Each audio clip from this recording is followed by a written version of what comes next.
J'avais en face de moi le fusil mitrailleur à moins de 10 mètres. Je l'ai vu tirer, j'ai vu les gens tomber à droite, à gauche. Ça a été horrible, quoi. Je peux vous dire que le 4e RT n'a jamais ouvert le feu sur les Français. N'a ouvert, je dis bien, ouvert le feu. Et à ce moment-là, j'entends la voix de ma sœur Annie qui me dit « Ils ont tué René ». Mon mari a été assassiné. Oui, on l'a assassiné, oui. Le 26 mars, on assassine des Français. On était inaptes à remplir des missions en ville. On a été manipulés, on a été les jouets du pouvoir politique de l'époque.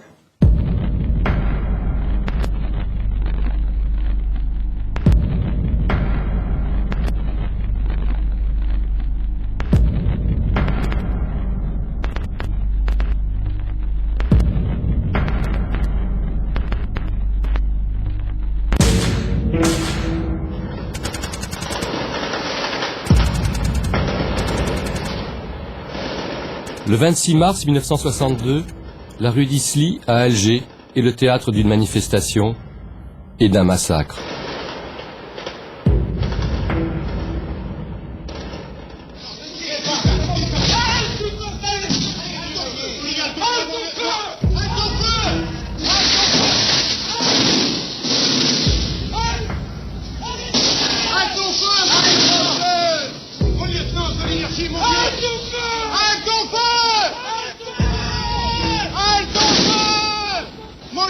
Criez, je vous en prie.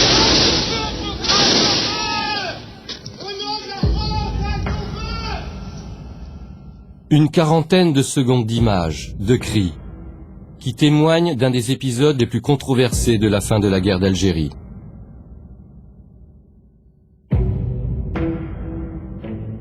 Le 26 mars 1962, l'armée française tire dans la foule. Bilan officiel, une quarantaine de morts, environ 150 blessés.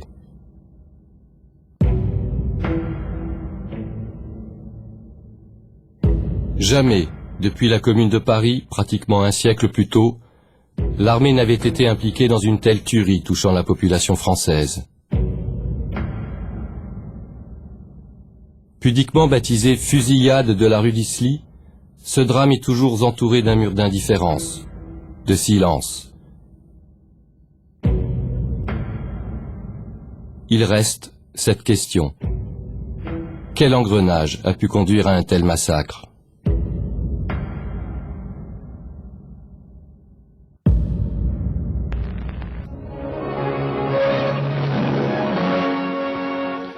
À Évian, sous les fenêtres de l'hôtel du Parc, la tempête du lac s'est apaisée. Symbole peut-être. Et tour à tour, Belkacem... La route qui mène à la rue d'Isly passe d'abord par Évian. Nous sommes en mars 1962. Depuis des semaines, les représentants du gouvernement français et du Front de Libération Nationale, le FLN, tentent de trouver une issue à cette guerre qui dure depuis plus de 7 ans. Des pourparlers insupportables pour la majorité de la population européenne d'Algérie. Pour les pieds noirs, cela signifie la fin de leur Algérie française. Impossible d'accepter l'inacceptable. Ces rencontres à répétition entre deux entités diabolisées, le pouvoir, incarné par un De Gaulle accusé de toutes les trahisons, et le FLN, exsangue militairement, mais au final, vainqueur politiquement. Pendant qu'à Évian on négocie, l'Algérie continue d'être à feu et à sang. Une partie de la population européenne a basculé dans le terrorisme, incarné par l'organisation armée secrète, l'OAS. Pour nombre de pieds noirs, l'OAS représente le dernier recours. Malgré les centaines d'attentats perpétrés par l'organisation, sa politique de terreur, qui a déjà causé des milliers de morts et de blessés. Dorénavant, d'innombrables heurts opposent les forces de l'ordre aux pieds noirs. Chaque camp stocke rancœur et haine.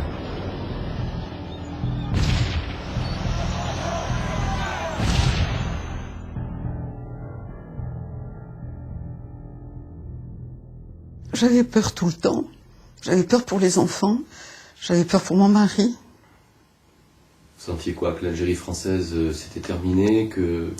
Non, j'ai pas senti ça. que c'était terminé. Je n'y ai pas cru que c'était fini. Ça, je l'ai pas cru, jamais. Jusqu'au moment où je suis partie, j'ai pas cru que c'était fini. J'ai cru qu'on pourrait vivre ensemble.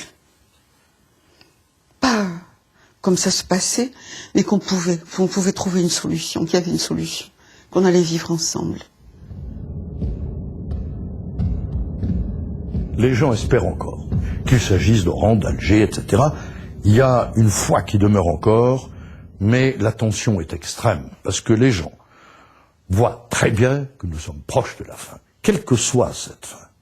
Qu'il y ait une réaction militaire qui mette en échec la politique du général de Gaulle, ou que l'indépendance de l'Algérie se fasse, ils sont absolument certains que nous arrivons à la fin de cette longue guerre, qui aura quand même duré 8 ans. Le 16 mars, à Évian, on compte les heures. Un accord entre les représentants du pouvoir et du FLN semble imminent. En Algérie, les autorités politiques et militaires se préparent à une épreuve de force de plus grande ampleur. Ces accords qui se précisent vont probablement attiser la colère de la population européenne, la pousser un peu plus dans les bras de l'OAS. Ce 16 mars se produit alors une première série de faits capitaux pour comprendre ce qui va engendrer le massacre du 26 mars. À Berrouaghia, à une centaine de kilomètres au sud d'Alger, on anticipe des désordres graves. Le général Ayré, commandant en chef des forces armées en Algérie, fait une tournée d'inspection des troupes placées en réserve. En prévision de mouvements insurrectionnels, il s'agit pour le général Ayré de disposer de troupes fiables. Berrouaghia est une des bases d'une unité bien spécifique. Le 4e régiment de tirailleurs algériens, dit 4e RT. C'était 2 bons combattants, des hommes frustres, solides physiquement, courageux, obéissants. Et puis le respect de l'officier. Parce que l'officier possède le savoir, donc je pense qu'on respecte le savoir. Le savoir et l'autorité. Première et Seconde Guerre mondiale, guerre d'Indochine, le 4e RT est un des régiments les plus titrés de l'armée française. Une unité mixte, mélangeant Algériens en grande majorité et Français, appelés et engagés. Le régiment compte même un certain nombre de ralliés, des anciens combattants des mouvements indépendantistes qui ont rejoint l'armée française. Un bon outil de guerre qui mène la vie dure à l'armée de libération nationale, la branche militaire du FLN, depuis des années. En 62, les tirailleurs qui restent encore en fonction sont des tirailleurs particulièrement engagés. La plupart de ceux qui ont voulu trahir ont trahi avant, ou ont changé de camp avant. S'ils sont encore là, bien que ce soit des engagés volontaires, c'est qu'ils ont envie de l'être, avec leurs armes, sous un commandement français. Donc ce sont des hommes qui ont été engagés dans des opérations très difficiles pour lesquelles ils étaient parfaitement préparés, c'est-à-dire dans leur nature, dans leur possibilité, dans leur potentialité, disons, technique. Ce 16 mars, à l'occasion de la visite du général Ayré, le chef du 4e RT, le colonel Goubard, aurait demandé que son unité ne soit pas employée à Alger, pour faire du maintien de l'ordre, se transformer, selon la terminologie d'usage, en troupe de 3e catégorie. Renforcer les forces de police, avec la possibilité, normalement sur ordre, de tirer.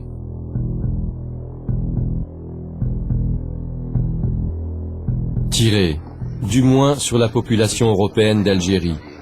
La hantise, depuis des années, des unités militaires engagées dans ce type d'opérations en ville. Comme en témoigne cet officier, dont l'interview est diffusée en 1960 dans l'émission d'information 5 colonnes à la une. Quelle était votre mission?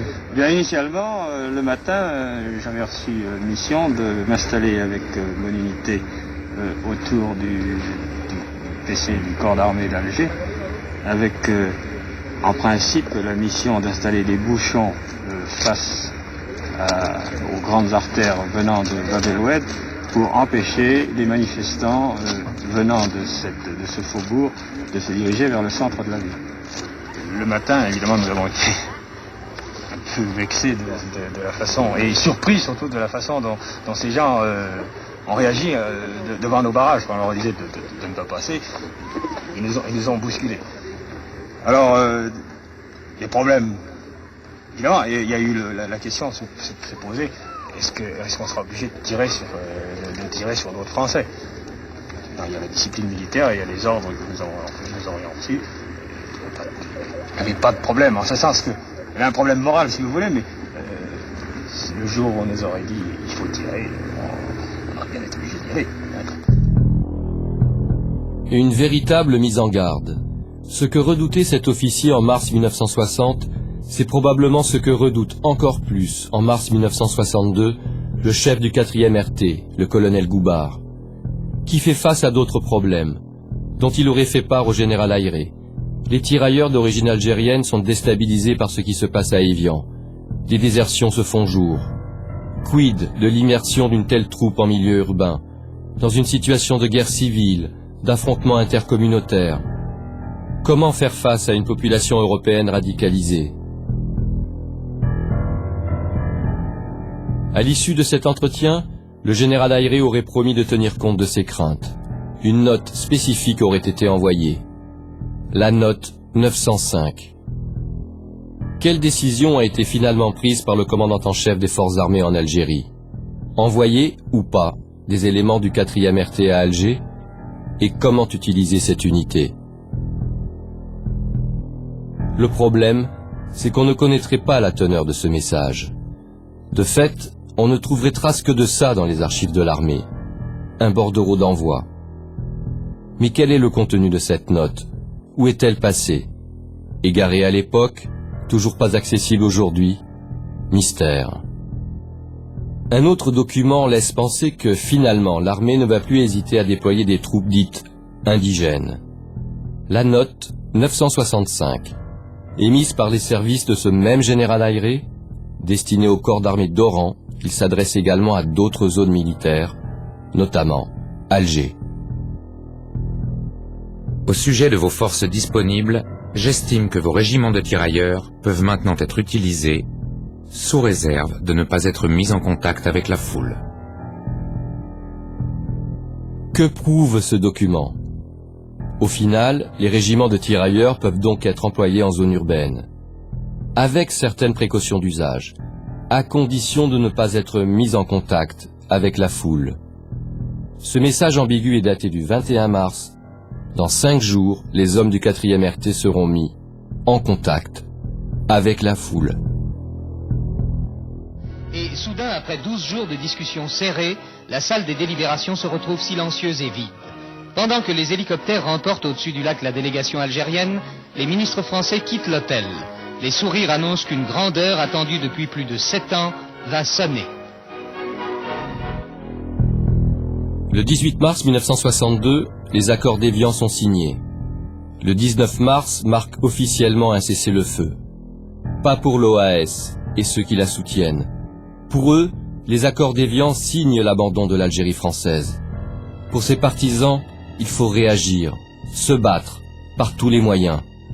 Le 19 mars, le cessez-le-feu, le pouvoir, on va les niquer, comme on dit à Bab el-Oued, un des quartiers les plus populaires d'Alger. Haut en couleur, fort en gueule, le quartier des petites gens, comme on disait à l'époque. L'Algérie française d'en bas, qui se sent acculée. L'OAS a fait de Bab el-Oued son sanctuaire. Tous les jours, des patrouilles de l'armée française patrouillent dans Bab el-Oued. Nous avons décidé de les encercler, mais non pas par des commandos, par des civils, des femmes, des hommes, pourquoi pas des enfants, avec des drapeaux français, à chanter la Marseillaise. Nous allons les encercler, leur coller à la ceinture, presque au corps, pour éviter un incident et leur dire qu'on ne veut absolument pas faire la guerre à l'armée française, que nous sommes parfaitement conscients qu'ils sont dans une situation épouvantable et que nous savons, puisque les accords d'Évian ont été signés depuis le 19 et nous sommes le 23 au matin, nous savons que vous allez partir. Donnez-nous vos armes, de manière à ce que nous puissions nous défendre quand vous ne serez plus là. En gros, c'était ça la revendication. Et ça devait se passer comme ça partout. Ça, c'était ce qui était prévu le 22. Dans la matinée du 23 mars, tout bascule. Une patrouille de l'armée tombe dans une véritable embuscade en plein Bab el-Oued. Les autorités affirment que les soldats refusant d'être désarmés ont été mitraillés par un commando OAS. Parmi les soldats, il y a 7 morts, 11 blessés, pour la plupart des appelés du contingent. Pour le pouvoir et l'armée, cela équivaut à une véritable déclaration de guerre. Une de plus. Et guerre, il y a. Bab el-Oued se transforme immédiatement en champ de bataille. Pour les forces de l'ordre, l'heure est au règlement de compte.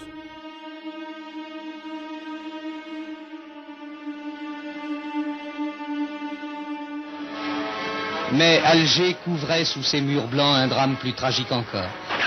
Bab el-Oued, le vieil Alger européen aux lisières de la Casbah, livrait bataille aux forces régulières. Folie criminelle que ne peut expliquer que le tourment du désespoir. Drame démentiel dans lequel le sang a coulé.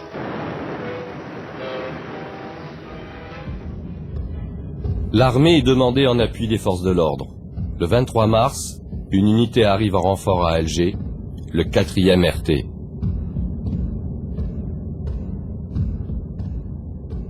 On était dans une ferme du côté de Blida et on est parti sur Maison Carrée, à Alger.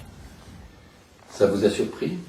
Oui, parce que on n'était quand même pas un régiment pour aller en ville. Pourtant, plusieurs compagnies, soit plusieurs centaines d'hommes du 4e RT, sont maintenant déployés dans Alger. Donc on nous a demandé d'aller assurer le bouclage de Bab el-Oued pour que les militaires français, en particulier des CRS et des gendarmes mobiles, puissent perquisitionner les immeubles et en extirper les membres de l'OS. Mais les membres de l'OS n'étaient déjà plus là, ils étaient partis depuis belle lurette. Donc il ne restait dans les maisons que les femmes, les enfants, les vieillards. Et quand les gendarmes mobiles perquisitionnaient, ils cassaient tout. Bab el-Oued avait été mitraillé la veille par l'aviation, était entièrement bouclé, et en me mettant en place, je rencontre un officier gendarme que je connaissais, à qui je dis: ce que je vois me semble une honte. Les habitants de Bab el-Oued subissent une répression des plus impitoyables. Des milliers de perquisitions et des centaines d'arrestations ont lieu. Les appartements sont dévastés, les rafles se succèdent. La population civile compterait une vingtaine de morts et plusieurs dizaines de blessés. Le 4e RT participe au bouclage. Après le Djebel, il découvre un nouveau théâtre d'opération. Moi, je vais vous dire, j'avais 20 ans, on avait un peu peur. On avait peur de ce claquement je sais pas, de fusils mitrailleurs qu'on entendait constamment dans les rues, ça résonnait, ça faisait peur, les balcons, les fenêtres, il fallait toujours qu'on soit vigilant à tout. L'écho des rafales de mitraillettes ne s'éteint ici que pour se réveiller plus loin.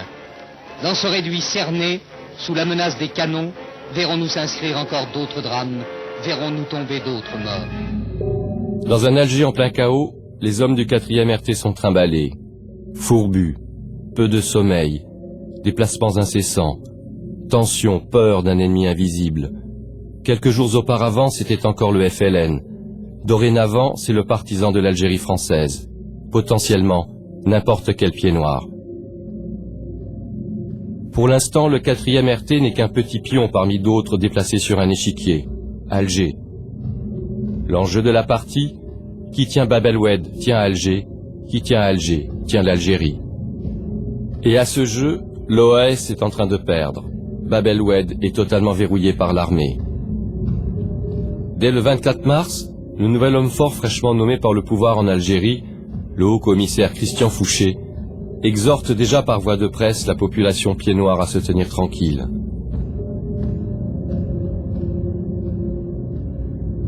Ma sœur travaillait à la Grande Poste à Alger et elle avait des coups de fil avec les gens de Bab el-Oued. Et c'est comme ça qu'elle était informée de ce qui se passait directement par les gens qui appelaient la Grande Poste et disaient « Nous n'avons plus de pain, nous n'avons plus de lait, nous n'avons plus de nourriture. » Pas de ravitaillement. Le 26 mars, quand mon mari est rentré, il n'a pas pu prendre le chemin habituel. Il est passé par les hauteurs d'Alger. Il est passé par les Tagarins pour rejoindre El Biar. Et quand il est rentré, il était bouleversé parce que il y avait les gens avaient posé des boîtes de lait.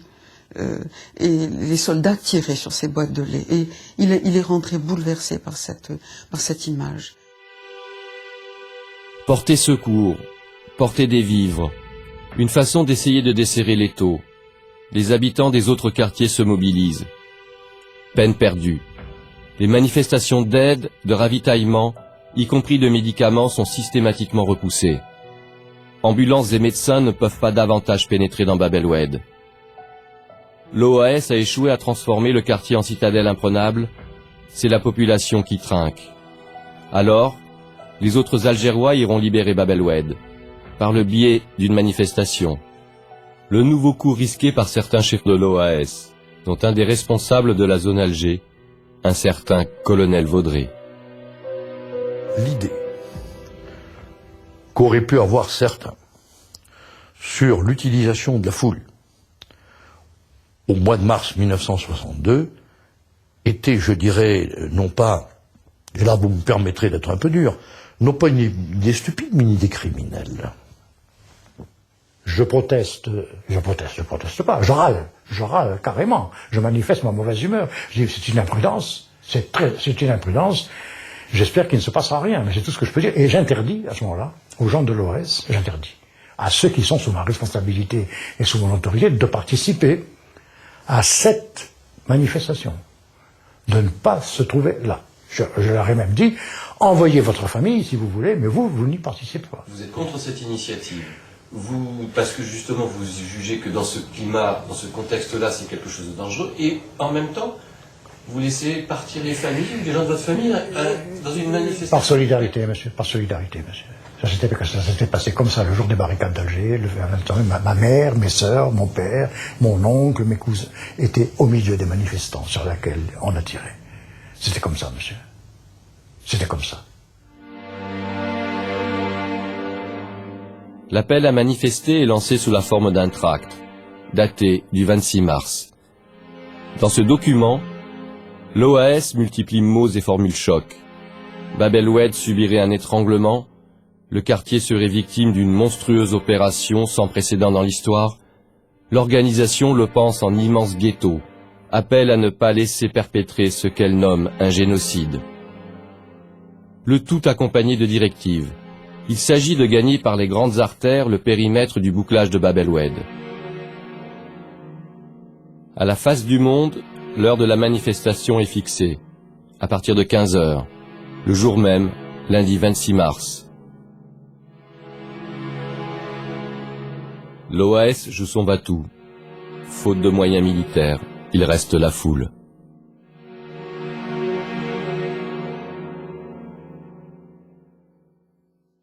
Quelqu'un est venu que je ne connaissais pas, est venu me trouver en me demandant de bien vouloir me poster à l'entrée devant la Grande Poste pour empêcher les gens de la manifestation du 26 mars, empêcher les gens qui étaient armés de pénétrer dans la rue d'Isly.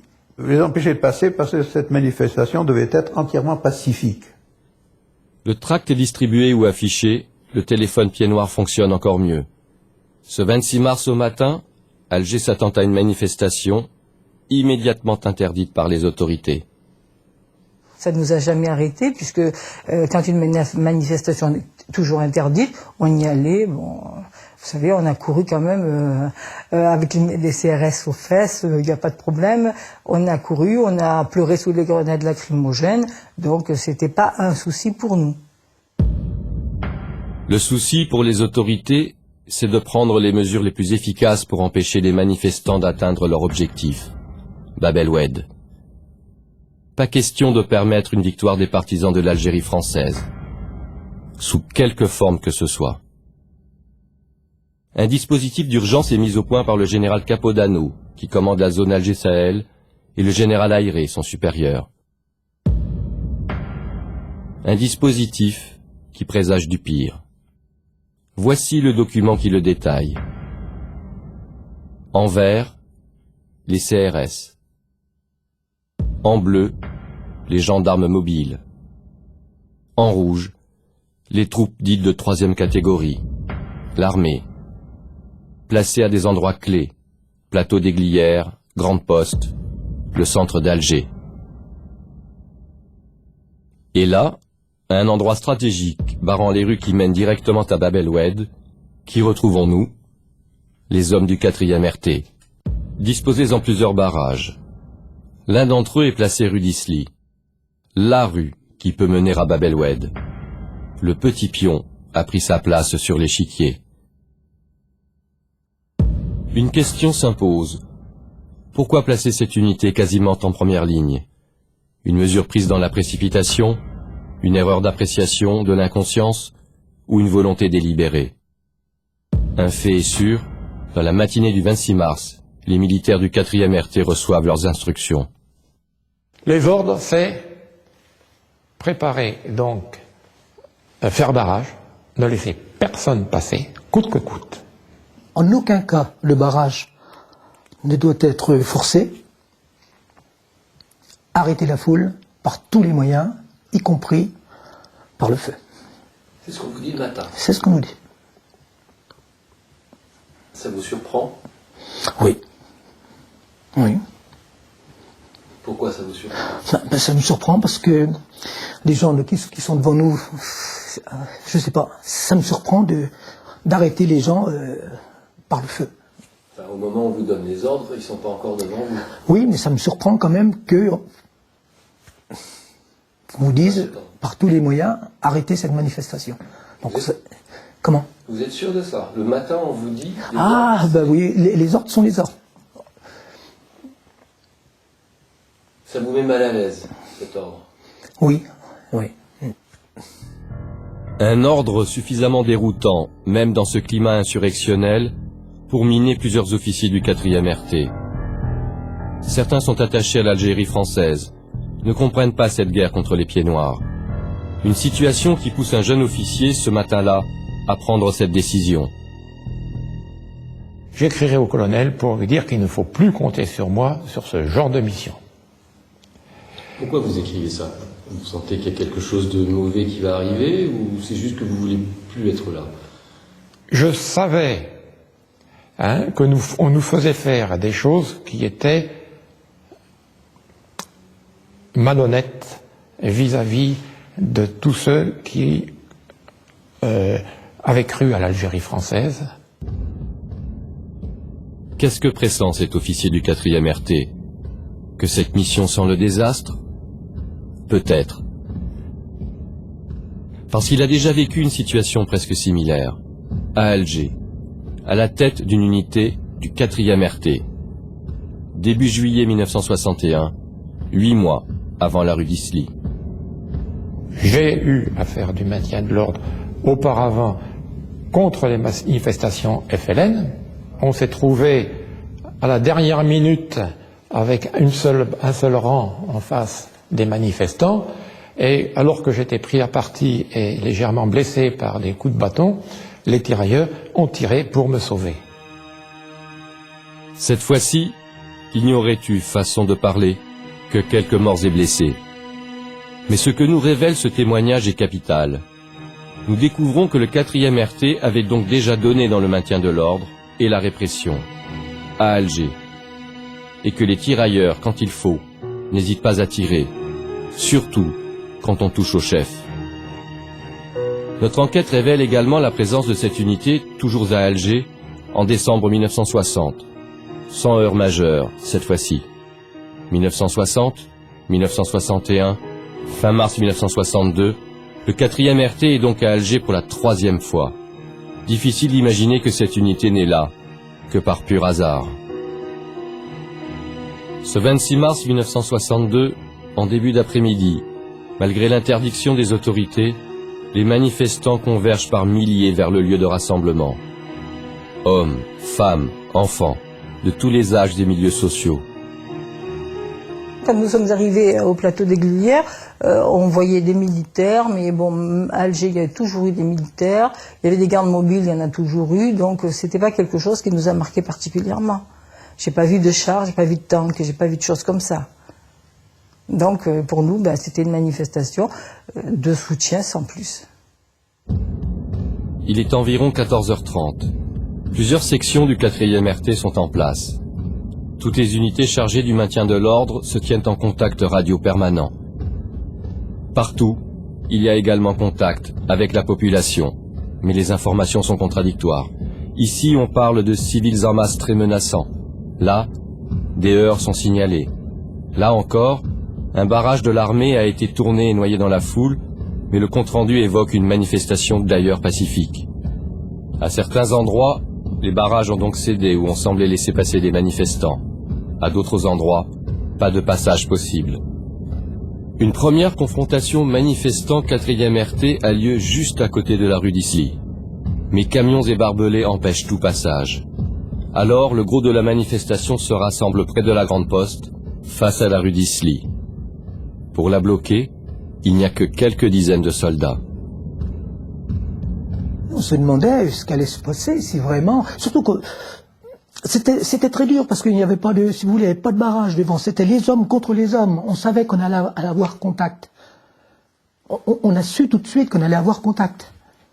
Et quand la foule s'est rassemblée, à 1h, 13h, 14h, on a vu toute cette foule qui criait Algérie française. Et devant cette foule, il y avait tous les petits gosses des écoles qui étaient devant, avec les drapeaux. Algérie française, et sans arrêt quand même. Ça m'a beaucoup mis mal à l'aise. Disons, un peu tendu. Et ces gens-là sont venus près de nous, et on ne peut pas dire ouvre le feu, c'est pas possible. Ils ont forcé le barrage.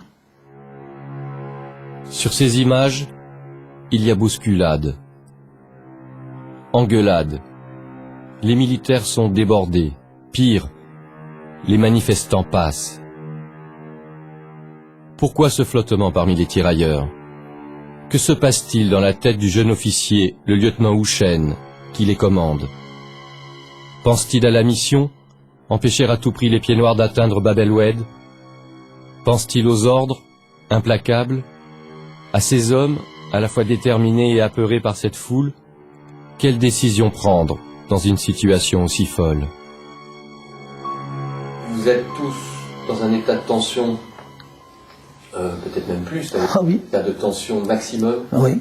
Vous êtes débordés? On est débordés. Peut-être que le lieutenant Houchen a passé un appel radio, ou quelqu'un a passé un appel radio dans votre unité et vous êtes peut-être fait remonter les bretelles? Oui. Oui, sûr. Qui a passé cet appel radio? Je sais pas. C'est votre lieutenant? Oui. Votre lieutenant qui passe un appel radio? D'accord. Oui. Je me trompe ou... Non, c'est ça. C'est ça? C'est ça. Le lieutenant passe en disant qu'on était débordés. Qu'est-ce qu'on lui dit? Refermer le barrage. Refermer le barrage et ordre formel de tirer si ça recommence.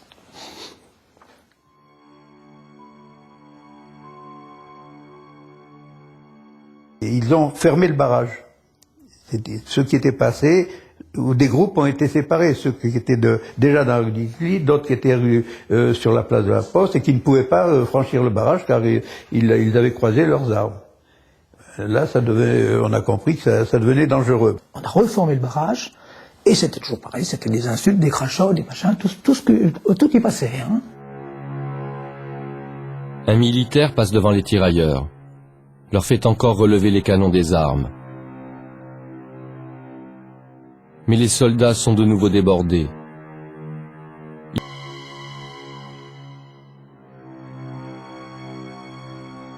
À ce moment-là, le lieutenant a donné l'ordre de mettre en action leurs armes et de les diriger vers la foule. Donc ça a figé complètement cette foule. Il y a eu un ralentissement et il s'est avancé vers la foule. C'est à ce moment-là que moi j'ai passé ce barrage le long du mur pour aller faire une image de ce lieutenant. Il est presque 15 heures. Le jeune officier tente-t-il encore de raisonner certains manifestants? On l'entoure, on tchatche. Essaye-t-on encore de le convaincre de laisser le passage? Pour les tirailleurs, la situation redevient folle. Le moindre geste a son importance. Pourquoi certains manifestants entourent-ils le jeune officier? Pourquoi touchent-ils au chef? Le lieutenant, il est venu me voir, il me dit, sergent, qui me dit, pour dégager, qui dit, tire une rafale en l'air. Et au moment que j'ai armé mon pistolet mitrailleur, du haut, de ma gauche, on s'est fait tirer dessus. Pour les militaires, il y a eu agression. On leur a tiré dessus, ils ont riposté, et tout a dérapé. Mais pour les pieds noirs, les militaires ont purement et simplement ouvert le feu.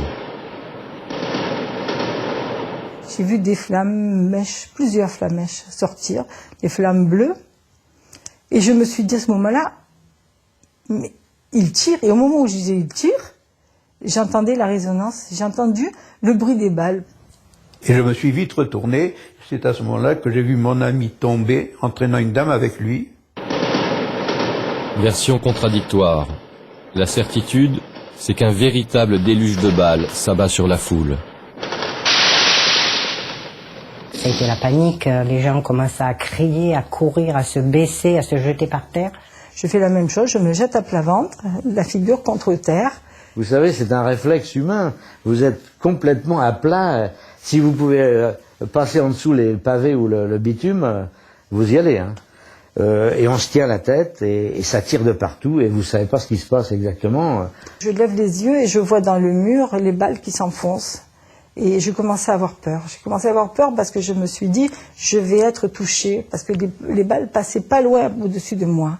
Et je voyais le mur s'effriter, ça tombait, il y avait une sorte de poudre blanche. C'était les impacts des balles, et d'un seul coup, j'ai été touchée. J'avais en face de moi le fusil mitrailleur à moins de 10 mètres, ou peut-être 10 mètres, c'est difficile. Je l'ai vu tirer, j'ai vu les gens tomber à droite, à gauche, ça a été horrible, quoi. Alors j'ai essayé de ramper et il y a un monsieur à côté de moi qui me dit ne bougez pas parce qu'on risque de vous achever. Alors qu'est-ce que je fais? Je reste sur place et c'est à ce moment-là que je sors la deuxième balle. Une balle que je prends sous le pied. Alors je me suis dit là je vais mourir et puis malgré que le monsieur me disait de pas bouger, je me suis retournée. J'ai reçu une troisième balle immédiatement après dans le fémur droit. Et d'un coup, plus rien, le silence, plus rien. On entendait des cris « halte au feu », « halte au feu », et donc plus rien. J'ai attendu quelques secondes, ça s'est passé quelques secondes, peut-être une minute. Il était difficile d'évaluer le temps à ce moment-là. On n'attend qu'une chose, que ça finisse et qu'on se relève. Et à ce moment-là, c'est reparti. Les coups de feu ont recommencé, et c'est là où j'ai été blessée. Autour de moi, il y a énormément de gens qui gémissaient et qui criaient au secours. Il y a des personnes qui criaient un peu plus loin « halte au feu ». J'ai entendu « halte au feu », mais c'était des voix différentes. Il était impossible de faire arrêter un fusil mitrailleur ou quelles que soient les armes. Impossible, impossible. Ce jeune lieutenant qui, quelques minutes auparavant, demandait aux manifestants de partir. Ces tirailleurs se déchaînent. Est-il dépassé? Affolé par ce qui était en train de se passer? Il y a quelques heures, son unité se mettait en place, pour une mission bien précise. Et ce qui pouvait arriver, est arrivé. On a crié halte au feu, halte au feu. Moi j'ai même dit au nom de la France, halte au feu, mon lieutenant, halte au feu. Il est sorti aussi. Je suis allé taper sur l'épaule du tireur FM, halte au feu, halte au feu. Et donc ça s'est arrêté. Et après, on entendait des coups de feu un peu dans les autres rues, que ça tirait aussi dans les autres rues. 46 morts et près de 200 blessés. L'Algérie française vient d'avoir ses martyrs. Un premier bilan à l'époque qu'il faut revoir. L'ouverture du feu rue d'Isly a déclenché des tirs d'autres unités et d'autres heurts avec les forces de l'ordre. Un peu partout dans Alger, ce 26 mars, pendant des heures, Des tirs isolés et des fusillades alternent avec des moments d'accalmie. Aujourd'hui, certaines estimations feraient plutôt état d'une 60aine de morts et de 150 blessés.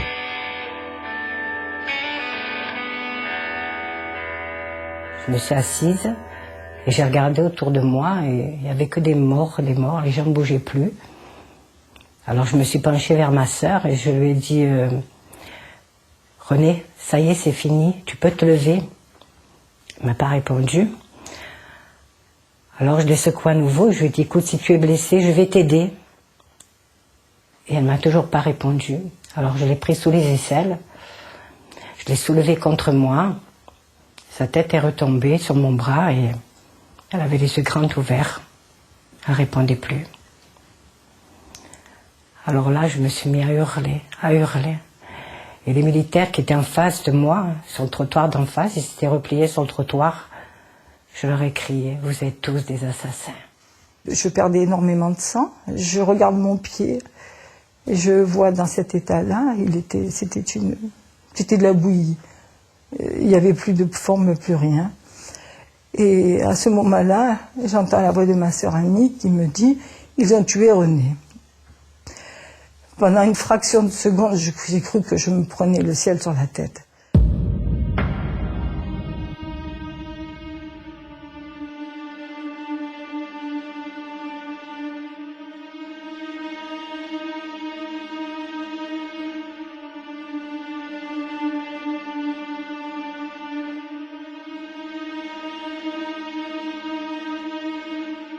Je vais maintenant appeler Yves Courrière qui doit se trouver sur les lieux et qui a peut-être quelque chose à nous dire. Allô Yves Courrière? Ici Yves Courrière, je suis à plat ventre sur une terrasse, sur un balcon d'un hôtel qui fait exactement le coin de Plateau des Glissières. Ce qui vient de se passer a été assez impressionnant, des rafales de mitrailleuses, des rafales de 12-7, des rafales de mitraillettes. Il y a pour l'instant, les soldats se sont regroupés, il n'y a absolument plus un civil. Quelques dizaines de mètres en dessous de moi, on transporte des blessés. Quelques civils ont pris 2 blessés par les bras et par les pieds. À ma gauche, je domine également la rue d'ici.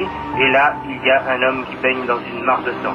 Des ambulances traversent ce plateau des Glissières qui semble absolument figé et qui attend. À vous Paris.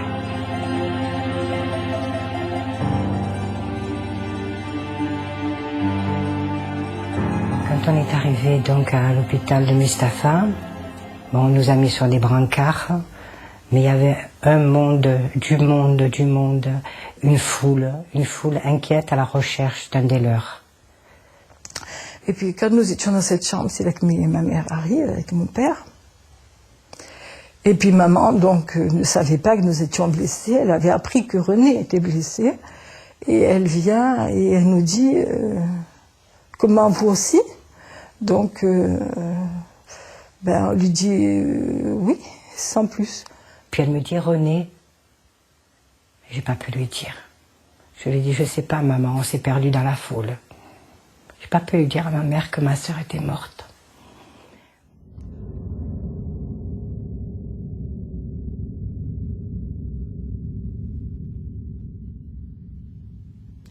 Mais c'était une abomination. Les gens étaient par terre, ils étaient tout nus. J'avais jamais vu des morts tout nus. C'est idiot de dire ça, mais c'est vrai. Et moi je regardais, parce qu'il fallait bien que je le trouve. Il fallait que je le trouve. Je voyais rien, je ne voyais pas. Ils avaient les pieds éclatés. Il y avait des bandages, il y avait du sang partout, des linges blancs et plein de sang. Les têtes, c'était une horreur, c'était horrible. Et je ne le trouvais pas.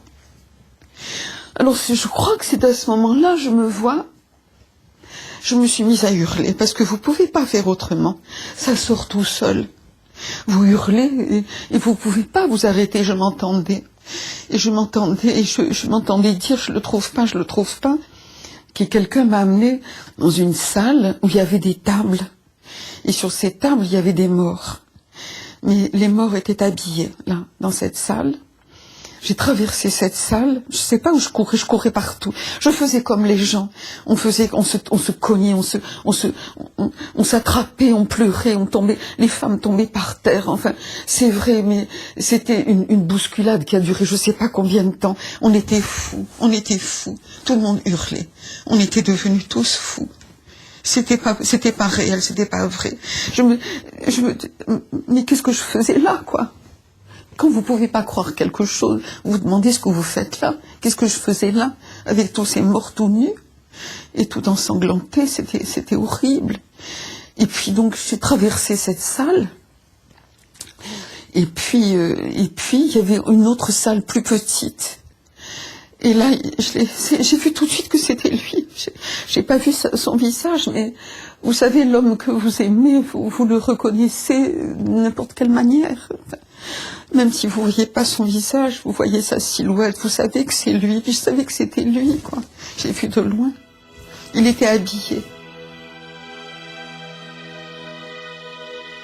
Pour les uns, le cauchemar commencé rue d'Isly continue dans les hôpitaux et les morgues.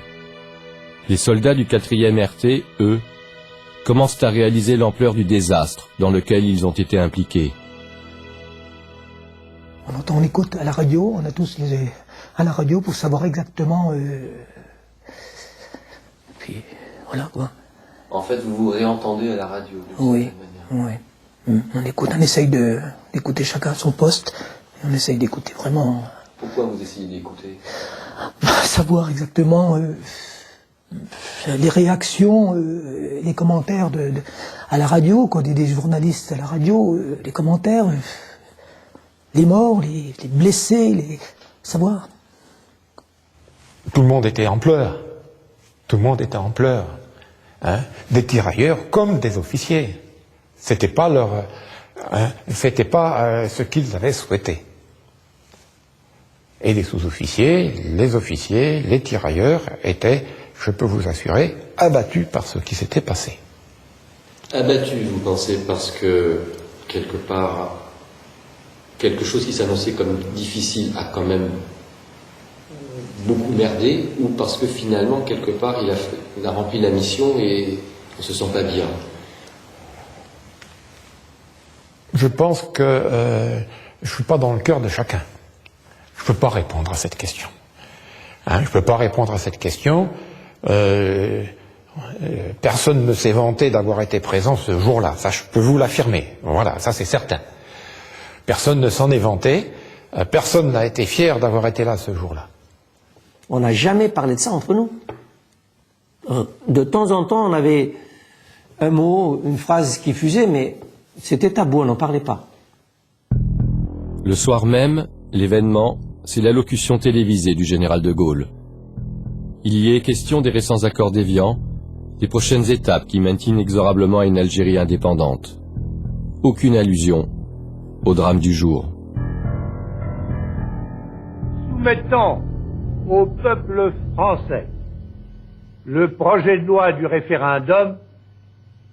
Je lui propose d'adopter solennellement les mesures prévues par les déclarations gouvernementales du 19 mars en ce qui concerne, d'une part, le cessez-le-feu et l'autodétermination en Algérie.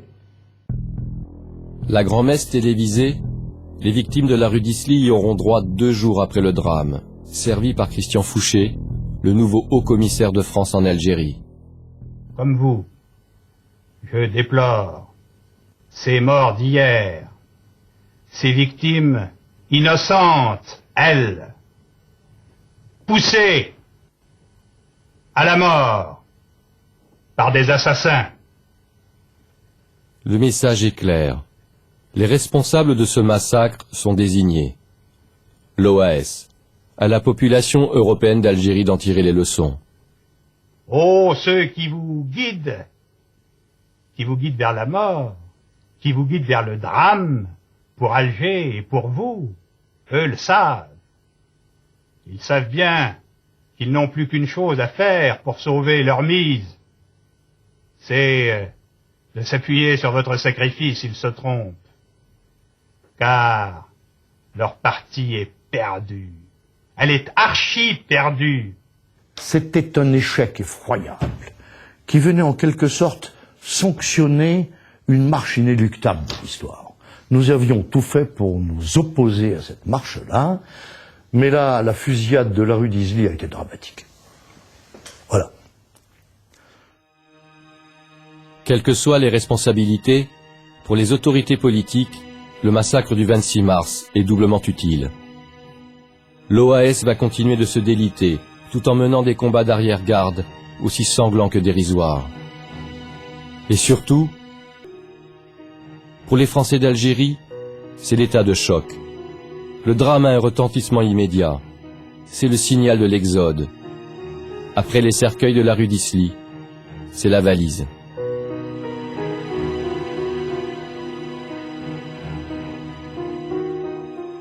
Pendant que l'Algérie française continue de faire naufrage, l'enquête de gendarmerie diligentée aussitôt après le massacre n'amènera à rien. La thèse de la provocation armée, provenant d'un ou de plusieurs mystérieux tireurs, d'une riposte, puis d'un dérapage, prévaut. Il n'est évidemment pas question d'un possible calcul qui aurait amené cette unité au bon endroit, au bon moment. Le rapport se contente de cette addition. Foule, plus tirailleurs apeurés, plus tir d'agents provocateurs, plus incohérence et manque de sang-froid de l'encadrement, égale tuerie. Le 4e RT, lui, sombre à peine 2 mois après le massacre. Fin mai 1962, celui qui était un des régiments les plus titrés de l'armée française est dissous. La rue d'Isly aura été, en quelque sorte, sa dernière campagne. Donc le régiment a été dissous, on a rendu les matériels, on a rendu les pactages, on a été rapidement dispersés. Ça a contribué à la chape de plomb. On n'était plus ensemble. Et il y avait cette volonté politique de ne pas en parler. Cette volonté militaire de ne pas en parler.